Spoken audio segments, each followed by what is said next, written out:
बाहर की आइसक्रीम भूल जाएंगे जब घर में एक ही बेस से 6 तरह की मज़ेदार आइसक्रीम बना के तैयार करेंगे, जो बच्चों की बहुत फेवरेट हैं और इनको बनाना भी बहुत आसान है। कम खर्च में बहुत ही मज़ेदार सी आइसक्रीम बनकर तैयार हो जाती हैं। बच्चे रोज़ाना बाहर की आइसक्रीम खाने की फरमाइश करते हैं, तो आप बच्चों को घर में ये मज़ेदार सी आइसक्रीम बना के दें, गारंटी है बच्चे बाहर की आइसक्रीम खरीदना छोड़ देंगे। तो चलिए चलते हैं एक ही बेस से 6 तरह की मज़ेदार आइसक्रीम की रेसिपी की तरफ। इस मज़ेदार सी आइसक्रीम को बनाने के लिए सबसे पहले हम इसकी एक बेस तैयार कर लेते हैं। तो हमने यहाँ पर 1 किलो दूध ले लिया है। 1 किलो दूध को हमने एक कढ़ाई में ऐड कर दिया है। दूध पहले से बॉयल हुआ हुआ है। दूध को थोड़ा सा गर्म कर लेते हैं। दूध को थोड़ा सा गर्म करने के बाद अब हम इसमें चीनी ऐड कर देते हैं। तो 6 to 7 टेबल स्पून चीनी हम इसमें ऐड कर रहे हैं। चीनी इसमें ऐड कर दी है। अगर आप थोड़ा ज़्यादा मीठा खाते हैं तो आप और ज़्यादा इसमें चीनी ऐड कर सकते हैं अपने टेस्ट के हिसाब से, लेकिन 6 to 7 टेबल स्पून बिल्कुल परफेक्ट थी। तो यहाँ पर दूध को बॉयल आ चुका है और दूसरे बाउल में हमने यहाँ पर तैयार कर लिया है कॉर्नफ्लोर का मिक्सचर। आधे कप दूध के अंदर 2 टेबल स्पून कॉर्नफ्लोर को अच्छी तरह से घोल लिया था। तो कॉर्नफ्लोर का मिक्सचर हम इसमें ऐड करते जाएंगे और कंटिन्यू चमचा चलाते जाएंगे ताकि इसमें गुठलियाँ ना बने। लो फ्लेम पर हम इसको पकाते जाएंगे। तो अब हम लो टू मीडियम फ्लेम पर पकाकर इसको हम थोड़ा सा थिक कर लेते हैं। तो आप देख सकते हैं इसकी कंसिस्टेंसी कितनी थिक हो चुकी है। तो इससे ज़्यादा थिक नहीं करेंगे क्योंकि रखने के बाद भी ये थोड़ा सा थिक हो जाएगा। तो अभी हम इसको 1 घंटे के लिए रूम टेम्परेचर पे आने तक छोड़ देते हैं। तो यहाँ पर हमारा जो मिक्सचर है वो ठंडा हो चुका है और आप देख सकते हैं रखने के बाद 1-2 घंटे के बाद देखिए कितना ये गाढ़ा हो चुका है, कितना थिक हो चुका है। तो अब हम इसको ब्लेंड कर लेते हैं ताकि इसकी जितनी भी गुठलियाँ हों, इसमें जितने भी लम्स हों वो ख़त्म हो जाएँ। तो मैं इसको हैंड ब्लेंडर से ब्लेंड कर रही हूँ। अगर आपके पास हैंड ब्लेंडर ना हो तो आप ब्लेंडर जग में डालकर भी इसको अच्छी तरह से ब्लेंड कर सकते हैं। तो आप देख सकते हैं हमारा जो मिक्सचर है वो कितना क्रीमी और कितना स्मूथ सा बन चुका है। तो अब हम इसमें ऐड कर देते हैं हाफ पैकेट फ्रेश क्रीम। तो मेरे पास व्हिपिंग क्रीम है तो मैं इसमें व्हिपिंग क्रीम ऐड कर देती हूँ। हाफ पैकेट हम इसमें फ्रेश क्रीम ऐड कर देते हैं। अगर आपके पास ये वाली क्रीम ना हो तो इस स्टेज पर आप घर की फ्रेश मलाई भी इसमें ऐड कर सकते हैं। फ्रेश क्रीम ऐड करके फ्रेश क्रीम को भी हम थोड़ा सा 1-2 मिनट तक इसको ब्लेंड कर लेते हैं ताकि फ्रेश क्रीम भी इसमें अच्छी तरह से मिक्स हो जाए। तो आप देखिए कितना स्मूथ और कितना ज़बरदस्त सा हमारा क्रीमी आइसक्रीम का मिक्सचर रेडी हो चुका है और यहाँ पर हमारी आइसक्रीम की बेस बिल्कुल रेडी हो चुकी है। तो अब हमने यहाँ पर एक बॉक्स रख लिया है। आप किसी भी आइसक्रीम कंटेनर या इस तरह का बॉक्स ले सकते हैं। तो इसमें हम पूरी आइसक्रीम को पोर कर देते हैं। तो हमने सारी आइसक्रीम इसमें ऐड कर दी है। उसको थोड़ा सा टैप कर लेते हैं ताकि आइसक्रीम बिल्कुल लेवल हो जाए। अब हमने यहाँ पर प्लास्टिक इस तरह से शीट ले ली है। तो शीट हम इसके ऊपर लगा देते हैं। इस तरह से आप कोई भी प्लास्टिक शीट इसके ऊपर इस तरह से लगा सकते हैं। इससे बिल्कुल भी इसमें क्रिस्टल नहीं जमेंगे। और इसका कवर हम लगा देते हैं। तो यहाँ पर हमारी आइसक्रीम की बेस बिल्कुल रेडी हो चुकी है। इसको हम जमने के लिए 6 से 7 घंटे के लिए फ्रीज़र में रख देते हैं। जब तक हमारी आइसक्रीम जम रही है हमने यहाँ पर 15 अदद पिस्ते ले लिए हैं। पिस्तों को रोस्ट करके हमने मिक्सी के जार में डाल के इनको पीस लिया है, बिल्कुल बारीक पाउडर बना लिया है। तो पिस्ता आइसक्रीम के लिए हमारा यहाँ पर बारीक पिस्तों का पाउडर रेडी है। क्रंच आइसक्रीम को बनाने के लिए हम एक मिक्सचर रेडी कर लेते हैं। तो हमने 1 कप चीनी ले ली है। तो ये छोटा कप है, छोटे कप की चीनी हमने एक पैन में ऐड कर दी है और इसको हम कैरेमलाइज़ कर लेंगे। 15 मिनट में हमारी जो चीनी है वो खुद ही कैरेमलाइज़ हो जाएगी। आपने बिल्कुल भी इसमें चमचा नहीं चलाना है। बाद में जब ये कैरेमल बन जाए तब आपने इसमें चमचा चलाना है। 15 मिनट के लिए आप लो फ्लेम पर छोड़कर इसको इस तरह से कैरेमल बना सकते हैं। और इसके बाद हमने 2 टेबल स्पून इसमें बटर ऐड कर दिया है और बटर को भी हम अच्छी तरह से इसमें मिक्स कर लेते हैं। तो ये मिक्सचर हमें बिल्कुल लो फ्लेम पर बना के तैयार करना है क्योंकि अगर हमारी जो चीनी है वो ज़रा सी भी जल गई तो बहुत ही ख़राब मिक्सचर बनेगा और बिल्कुल बेकार हो जाएगा। तो अब हम इसमें ऐड कर देते हैं 3 टेबल स्पून फ्रेश क्रीम। तो आधी फ्रेश क्रीम का पैकेट मैंने इसकी बेस में ऐड कर दिया था। तो उसी पैकेट में से मैंने 3 टेबल स्पून फ्रेश क्रीम इस कैरेमल सॉस के अंदर ऐड कर दी है और इसको भी हम अच्छी तरह से मिक्स कर लेते हैं। तो लो फ्लेम पर हमारी ये सॉस बिल्कुल रेडी हो चुकी है। तो इसको 1 मिनट तक पका लिया है। 1 मिनट पकाने के बाद हमने फ्लेम को बंद कर दिया है। तो आप देख सकते हैं हमारी यहाँ पर क्रंच आइसक्रीम का मिक्सचर बिल्कुल रेडी हो चुका है और इसकी कितनी ज़बरदस्त सी कंसिस्टेंसी हो चुकी है। तो इस कैरेमल सॉस को हम एक बाउल में निकाल लेते हैं। इतनी मज़ेदार कैरेमल क्रंच आइसक्रीम बन के तैयार होती है। एक बार आप इसको ट्राई करेंगे तो आइंदा कभी आप बाहर से आइसक्रीम नहीं खाएंगे, ये मेरी गारंटी है। ये कैरेमल सॉस बना के आप 2 से 3 हफ्ते के लिए स्टोर भी करके करके रख सकते हैं। ये कैरेमल सॉस मैंने थोड़ी सी ज़्यादा बनाई है क्योंकि मुझे डोनट्स भी बनाने हैं, तो डोनट्स में भी मुझे कैरेमल के मिक्सचर को यूज़ करना है। तो यहाँ पर हमारी आइसक्रीम बिल्कुल रेडी हो चुकी है। 6 घंटे के लिए हमने इसको फ्रीज़र में रख दिया था, तो ये अच्छी तरह से जम चुकी है। तो अब इस आइसक्रीम के हम 6 पीसेस कर लेते हैं। 6 हिस्सों में हम इसको डिवाइड कर लेंगे क्योंकि हमने 6 तरह की आइसक्रीम बना के तैयार करनी है।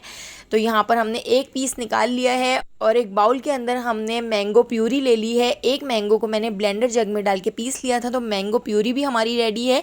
तो इसके अंदर हम एक आइसक्रीम का मिक्सचर ऐड कर देते हैं और इसको हम ब्लेंडर जग में डाल देते हैं क्योंकि ब्लेंडर जग में पहले से ही प्यूरी का मिक्सचर लगा हुआ था। इसको ब्लेंड कर लिया है। तो यहाँ पर हमारी मैंगो आइसक्रीम बिल्कुल रेडी हो चुकी है। देखिए कितनी ज़बरदस्त लग रही है। अब दूसरा हम आइसक्रीम का हिस्सा निकाल लेते हैं एक बाउल के अंदर और इसके अंदर हम ऐड कर देंगे अपनी कैरेमल सॉस। तो यहाँ पर 2 टेबलस्पून भर के कैरेमल सॉस मैं इसके अंदर ऐड कर देती हूँ, जो बहुत ही ज़बरदस्त लगती है। मेरी मोस्ट फेवरेट आइसक्रीमों में से एक है। तो इसको भी मैं इस तरह से ब्लेंड कर लेती हूँ।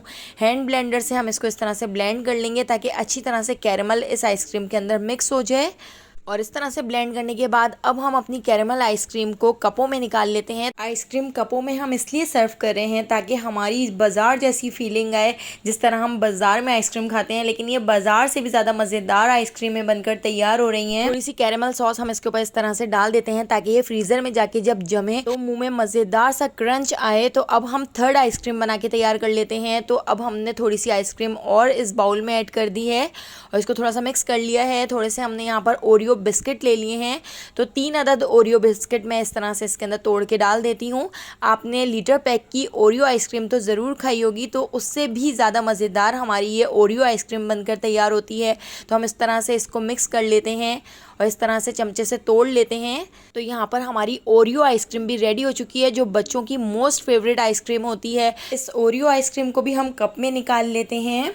तो देखिए कितनी मज़ेदार लग रही है। ज़रूरी नहीं है आप सारी आइसक्रीमें एक साथ बनाएं, आप कोई एक आइसक्रीम भी इस बेस से बना के तैयार कर सकते हैं। और मेरी अगर माने तो क्रंच आइसक्रीम और जो लास्ट आइसक्रीम हम बनाएंगे वो आप ज़रूर ट्राई कीजिएगा, बहुत ही ज़बरदस्त बनती हैं।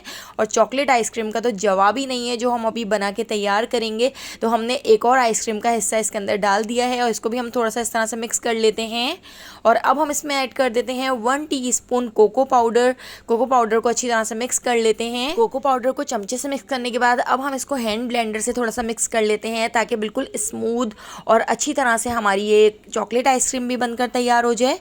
तो देखिए हैंड ब्लेंडर से हमने अच्छी तरह से इसको मिक्स कर लिया है। अब हमने यहाँ पर ले ली है एक डेयरी मिल्क। डेयरी मिल्क के छोटे छोटे से पीसेस करके हम इसके अंदर डाल देते हैं ताकि जब ये चॉकलेट मुंह में आए तो बहुत ही मज़ेदार आइसक्रीम लगे। और मेरे बच्चों की तो ये आइसक्रीम इतनी फेवरेट है कि मुझे ये दोबारा से इनको बना के देनी पड़ी।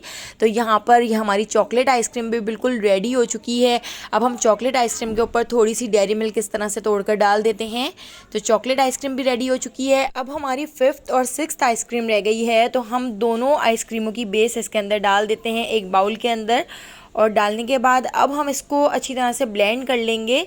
तो दोनों आइसक्रीम के मिक्सचर को हम इस तरह से ब्लेंड कर लेते हैं। अच्छी तरह से इसको ब्लेंड करेंगे ताकि ये स्मूथ सा हो जाए और ये थोड़ी सी पिघल जाए।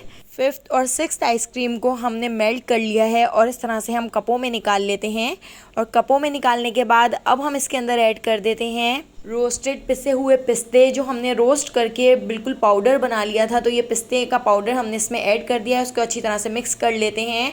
तो ये पिस्ता आइसक्रीम भी बहुत ही मज़ेदार लगती है, एक बार इसको भी ज़रूर ट्राई करके देखिएगा।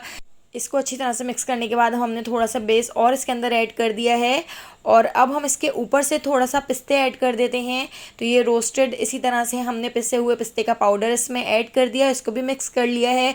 तो इसकी गार्निशिंग के लिए थोड़े से पिस्ते का पाउडर बच गया था तो मैंने इस तरह से डाल दिया है। तो यहाँ पर हमारी पिस्ता आइसक्रीम का मिक्सचर भी बिल्कुल रेडी हो चुका है। और इसके साथ ही अब हम अपनी बनाएंगे यहाँ पर स्ट्रॉबेरी आइसक्रीम। तो अगर आपके पास स्ट्रॉबेरी ना हो तो आप स्ट्रॉबेरी की जगह जामे शीरी भी इसमें ऐड कर सकते हैं। ये आइसक्रीम भी बहुत ही मज़ेदार बनी थी। इन सारी आइसक्रीमों में सबसे मज़ेदार आइसक्रीम मुझे क्रंच लगी थी। और इस वक्त जो हम ये आइसक्रीम बना रहे हैं यानी जामे शीरी वाली आइसक्रीम, ये भी बहुत ही औसम बनी थी। तो हमारी यहाँ पर 6 आइसक्रीमें बनकर बिल्कुल रेडी हो चुकी हैं। तो अब हम इनको जमने के लिए फ्रीज़र में रख देते हैं। तो इस तरह से हम एक शीट इसके ऊपर इस तरह लगा देते हैं। सारे कपों पे हम इस तरह से शीट लगा देते हैं ताकि हमारी जो आइसक्रीम है उसमें क्रिस्टल ना जम सकें। तो यहाँ पर हमारी सारी आइसक्रीमों पे हमने इस तरह से देखिए शीट लगा कर रख ली है और इसको जमने के लिए 8 से 9 घंटे के लिए फ्रीज़र में रख दिया था। 8 से 9 घंटे बाद हमारी यहाँ पर सारी आइसक्रीमें जमकर तैयार हो गई हैं। तो देखिए कितनी ज़बरदस्त लग रही हैं। गारंटी है एक बार बनाएंगे तो आप इन आइसक्रीम को और इस बेस से इस तरह की 10 तरह की आइसक्रीमें आप बना के तैयार कर सकते हैं। अभी मैंने आपको सिर्फ ये 6 ही आइसक्रीमों की रेसिपी बताई है। आप इस बेस से 10 तरह की आइसक्रीमें बना के तैयार कर सकते हैं। आप इससे पान आइसक्रीम, बादाम आइसक्रीम, बहुत सारी आइसक्रीम हैं जो आप इससे बना के तैयार कर सकते हैं। तो चलिए अब हम इसको थोड़ा सा टेस्ट कर लेते हैं। तो आप इन आइसक्रीमों का टेक्सचर चेक करें, कितना ज़बरदस्त आया है और खाने में तो इतनी लाजवाब है कि आप एक बार नहीं इसको बार बार बनाएंगे। इस चॉकलेट आइसक्रीम के और ओरियो आइसक्रीम के तो मेरे बच्चे दीवाने हो गए थे। मैंने दोबारा से ये दोनों आइसक्रीमें बनाई, माशाल्लाह से उनको इतनी पसंद आई थी यहाँ पर। और ये आइसक्रीम मेरी फेवरेट थी जो मुझे बहुत पसंद आई थी। तो अगर आपको मेरी ये रेसिपी पसंद आई हो तो मुझे एक बार ज़रूर कमेंट करके बताइएगा। लाइक, शेयर और सब्सक्राइब करना बिल्कुल भी मत भूलिएगा। आने वाली वीडियो तक मुझे दीजिए इजाज़त। अल्लाह हाफिज़।